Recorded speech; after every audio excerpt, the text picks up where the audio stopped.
you can take the baby and rip the baby out of the womb in the 9th month on the final day.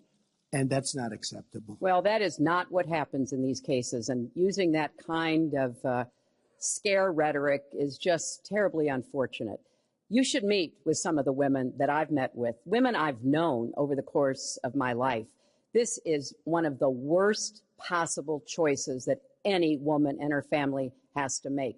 And I do not believe the government should be making it. You know, I've had the great honor of traveling across the world on behalf of our country. I've been to countries where governments either forced women to have abortions like they used to do in China or forced women to bear children like they used to do in Romania. I want to build the wall. We need the wall. I don't want to rip families apart. I don't want to be sending parents away from children.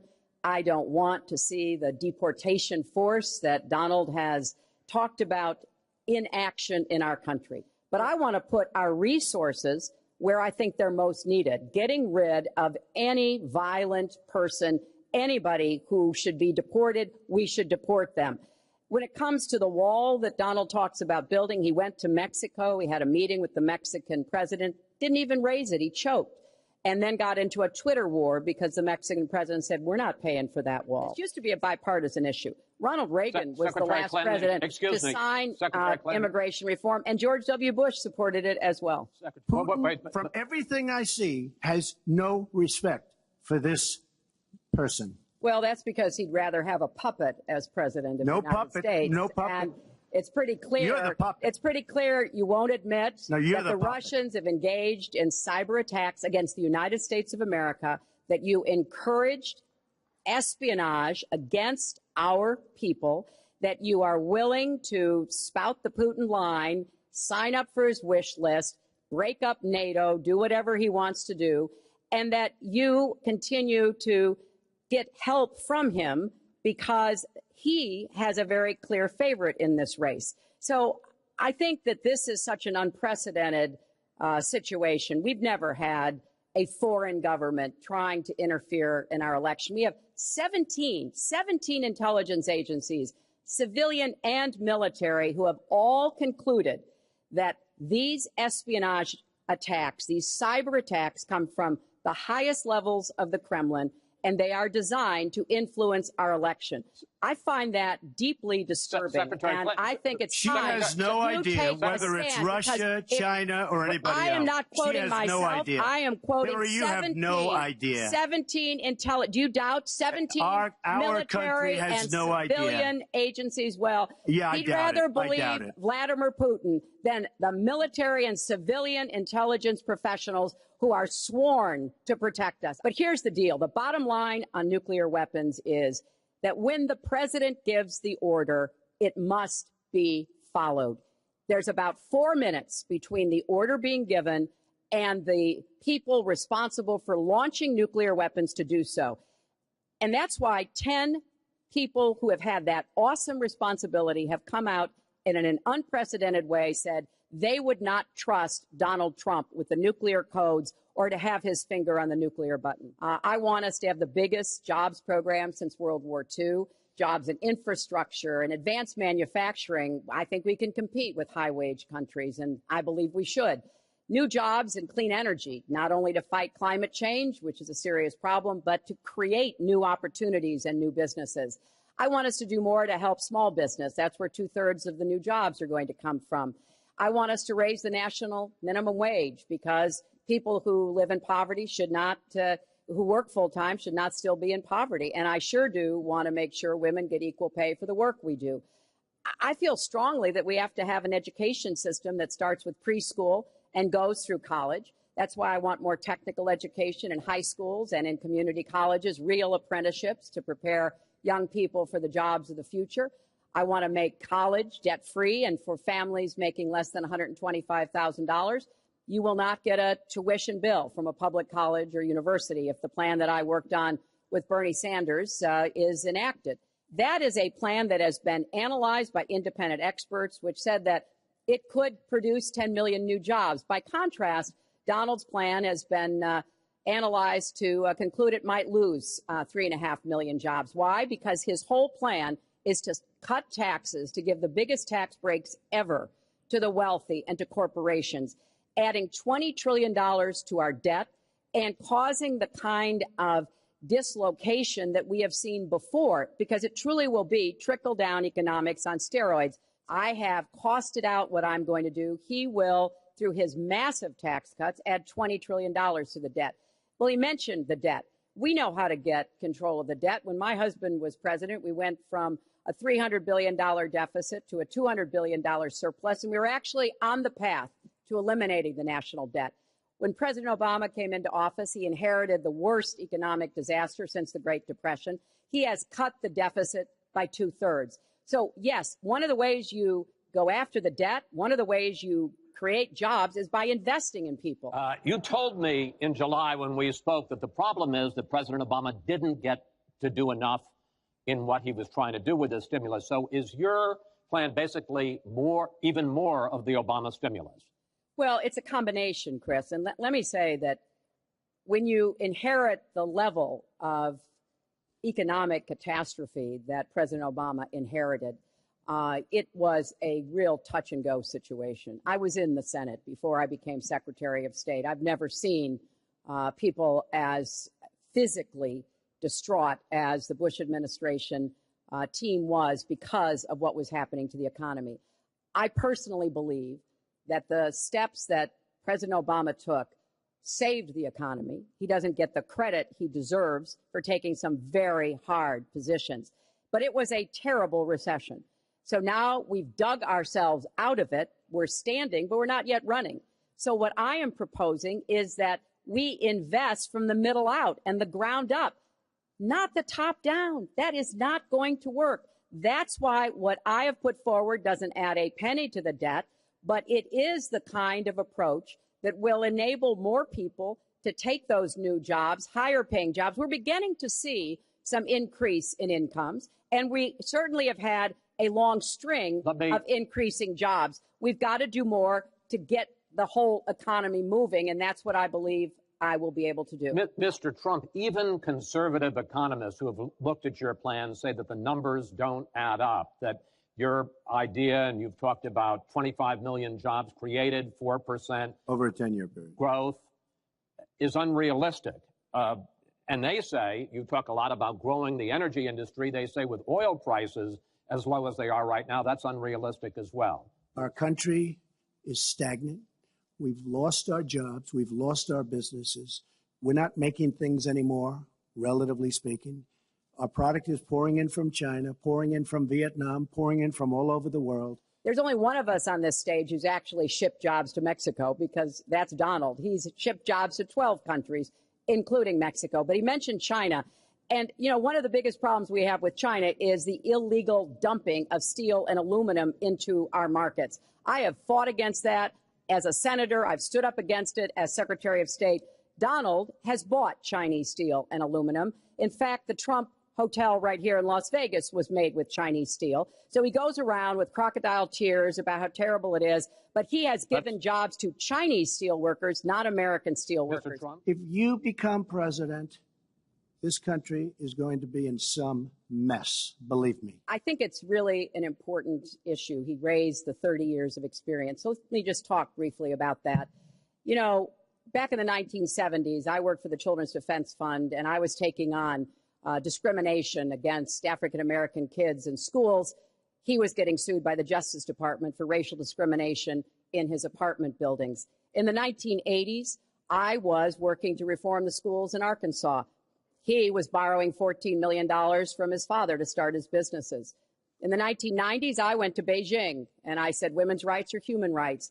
He insulted a former Miss Universe, Alicia Machado, called her an eating machine. And on the day when I was in the Situation Room monitoring the raid that brought Osama bin Laden to justice, he was hosting the Celebrity Apprentice. So I'm happy to compare my 30 years of experience, what I've done for this country, trying to help in every way I could, especially kids and families, get ahead and stay ahead, with your 30 years, and I'll let the American people make that decision. Mr. Trump, at the last debate, you said your talk about grabbing women was just that, talk, and that you'd never actually done it. And since then, as we all know, 9 women have come forward and said that you either groped them or kissed them without their consent.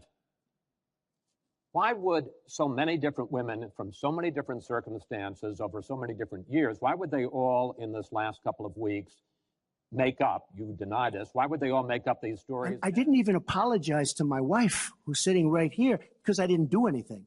I didn't know any of these women. I didn't see these women. These women, the woman on the plane, the woman, I think they want either fame or her campaign did it. Well, Secretary Clinton. At the last debate, we heard Donald talking about what he did to women.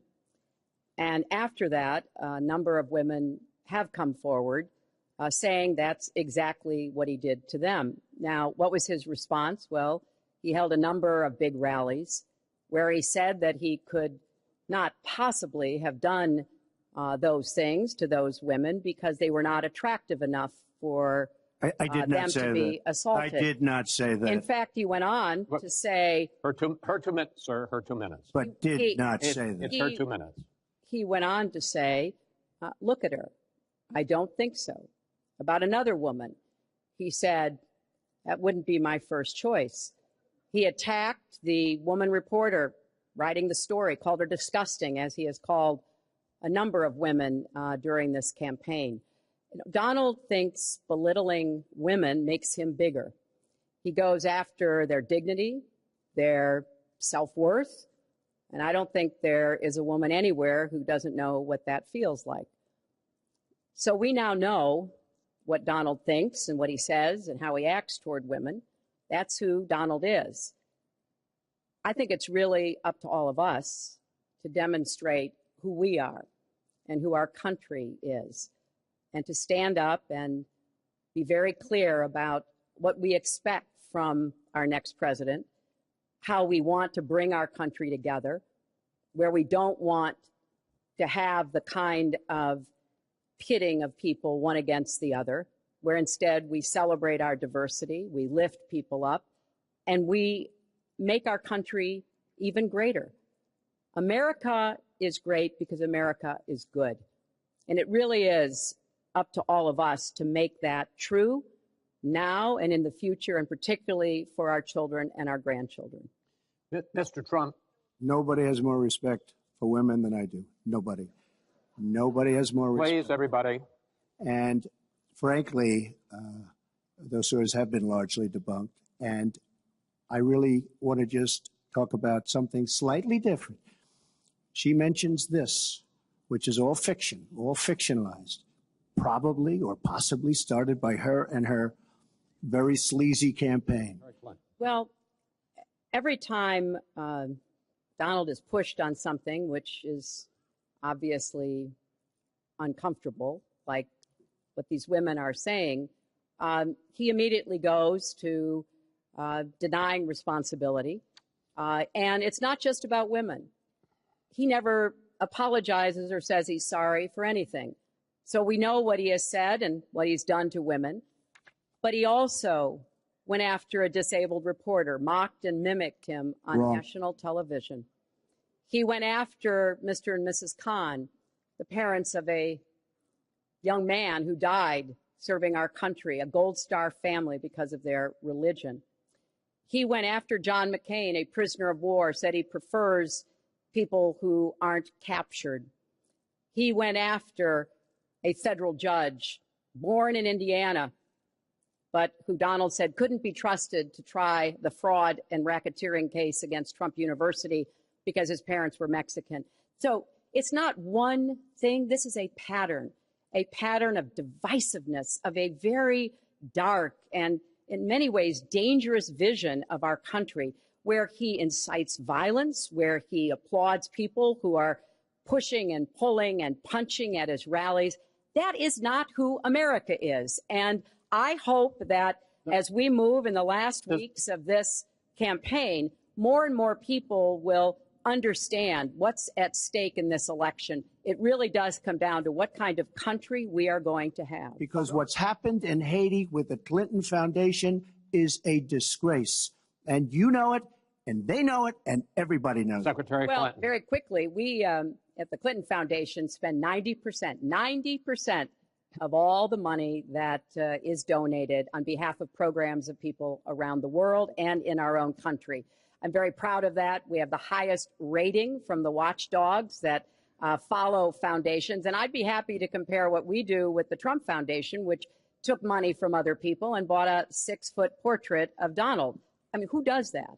It just was astonishing. The money that you're talking about went to Fisher House, where they build houses for veterans and disabled. I want to get into one But last... of course, there's no way we can know whether any of that is true because he hasn't released his tax returns. He is the first candidate ever to run for president in the last 40 plus years who has not released his tax returns. So everything he says about charity or anything else, we can't prove it. You can look at our tax returns. We've got them all out there. But what is really troubling is that we learned in the last debate he has not paid a penny in federal income tax.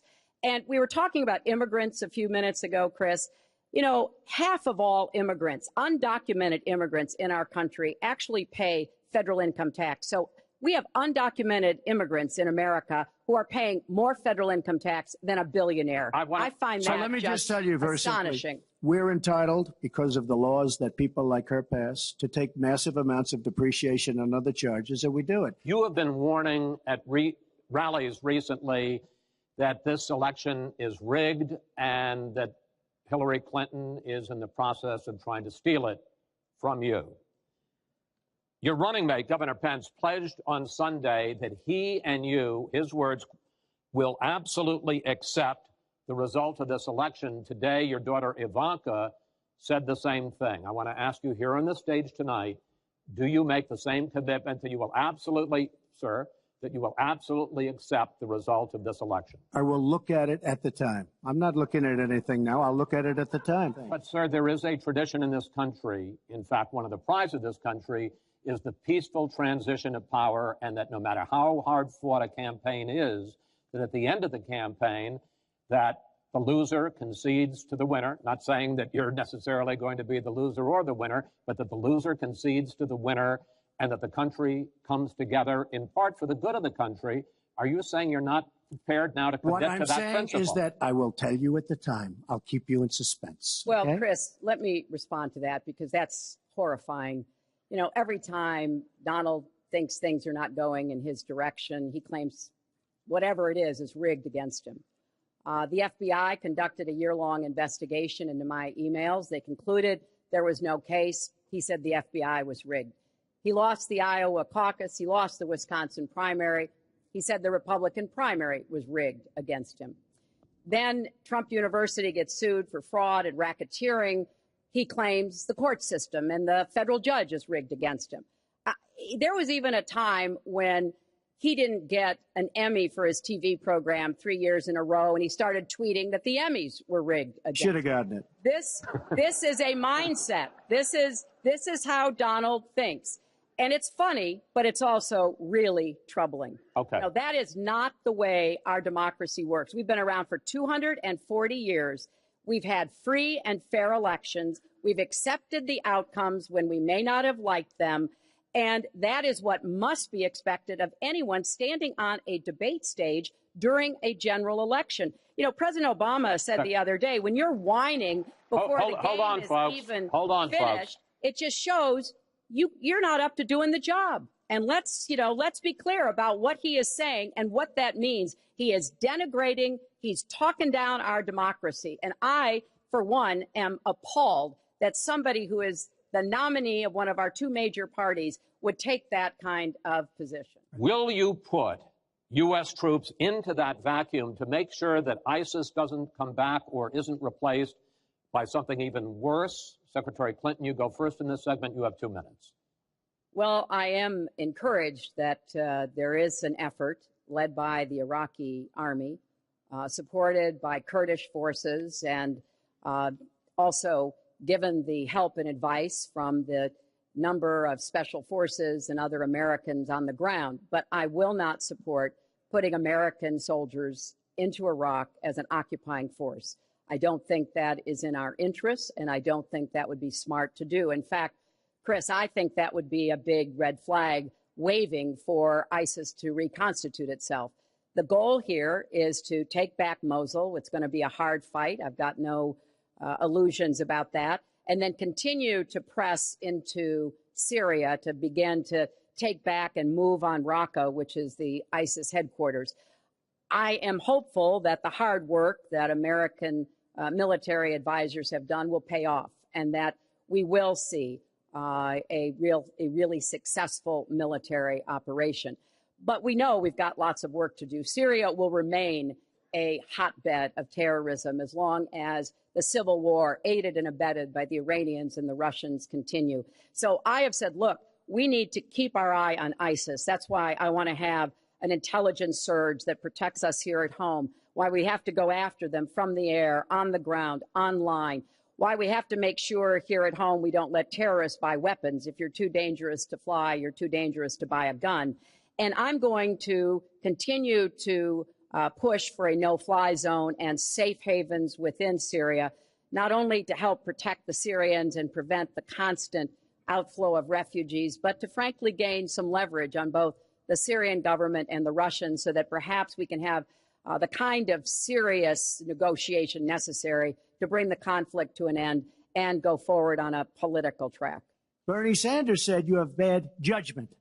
I agree with both. Well, you should ask Bernie Sanders who he's supporting for president. And he has said, which is as a big he has mistake. Campaigned for me around the country, you are the most dangerous person to run for president in the modern history of America. I think he's right. Secretary Clinton, you have talked about, and in the last debate and again today, that you would impose a no-fly zone to try to protect the people of Aleppo and to stop the killing there. President Obama has refused to do that because he fears it's going to draw us closer or deeper into the conflict. And General Joseph Dunford, the chairman of the Joint Chiefs of Staff, says, you impose a no-fly zone, chances are you're going to get into a war, his words, with Syria and Russia. So the question I have is, if you impose a no-fly zone, first of all, how do you respond to their concerns? Secondly, if you impose a no-fly zone and a Russian plane violates that, does President Clinton shoot that plane down? Well, Chris, first of all, I think a no-fly zone could save lives and could hasten the end of the conflict. I am well aware of the really legitimate concerns that you have expressed from both the president and the general. This would not be done just on the first day. This would take a lot of negotiation. It would also take making it clear to the Russians and the Syrians that our purpose here was to provide safe zones on the ground. We've had millions of people leave Syria, and those millions of people inside Syria who've been dislocated. So I think we could strike a deal and make it very clear to the Russians and the Syrians that this was something that we believed was in the best interests of the people on the ground in Syria. It would help us with our fight against ISIS. But I want to respond to what Donald said about refugees. He's made these claims repeatedly. I am not going to let anyone into this country who is not vetted, who we do not have confidence in, but I am not going to slam the door on women and children. That picture of that little 4-year-old boy in Aleppo with the blood coming down his face while he sat in an ambulance is haunting. And so we are going to do very careful, thorough vetting. That does not solve our internal challenges with ISIS and our need to stop radicalization, to work with American Muslim communities who are on the front lines to identify and prevent attacks. In fact, the killer of the dozens of people at the nightclub in Orlando, the Pulse nightclub, was born in Queens, the same place Donald was born. So let's be clear about what the threat is and how we are best going to be able to meet it. And yes, some of that threat emanates from over in Syria and Iraq, and we've got to keep fighting, and I will defeat ISIS. And some of it is we have to up our game and be much smarter here Folks, at home. I want to get into our We final. will create an economic machine, the likes of which we haven't seen in many decades. And people, Chris, will again go back to work, and they'll make a lot of money, and we'll have companies that will grow and expand and start from new. Secretary Clinton. Well, first, when I hear Donald talk like that and know that his slogan is "Make America Great Again," I wonder when he thought America was great. And before he rushes and says, you know, before you and President Obama were there, I think it's important to recognize that he has been criticizing our government for decades. You know, back in 1987, he took out a $100,000 ad in the New York Times during the time when President Reagan was president and basically said exactly what he just said now, that we were the laughing stock of the world. He was criticizing President Reagan. This is the way Donald thinks about himself, puts himself into, the middle and says, I alone can fix it, as he said on the convention stage. But if you look at the debt, which is the issue you asked about, Chris, I pay for everything I'm proposing. I do not add a penny to the national debt. I take that very seriously because I do think it's one of the issues we've got to come to grips with.